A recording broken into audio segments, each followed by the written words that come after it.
benjamina or weeping fig. All right, you guys have seen this in interior scapes, whether you know it or not. This is an extremely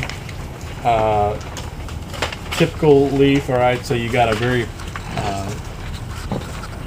exposed elliptical leaf shape with a very acuminate tip. Okay, so it's extremely thin and narrow and elongated there toward the tip. All right, the leaf is it's almost a perfect leaf. Okay, it's extremely glossy, very dark green. The new growth is sort of a lighter green, but the older growth is very dark green, extremely smooth, and again has a very rubbery feel to it.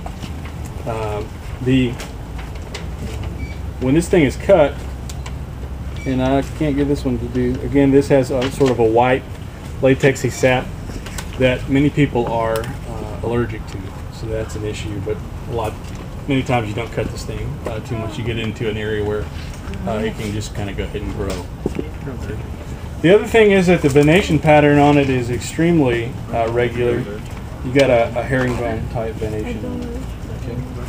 So by herringbone I mean that it comes out in extremely regular angles and in extremely regular intervals up and down the midrib. Okay. You'll notice that the trunk on Ficus benjamina has got these large linosal scars there, linosals. Okay, horizontal linosals. That's a good characteristic.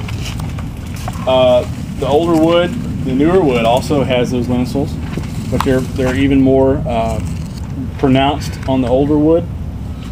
All right, and then really and truly, that's I don't know how much more you guys are going to need. This one is a pretty easy leaf, pretty easy everything. It doesn't have a smell. It's relatively ambiguous in that sense, but again, if you crush the leaf a little bit, it will give off some of that milky sap for the most part. Does it ever flower in this area? Not here, no.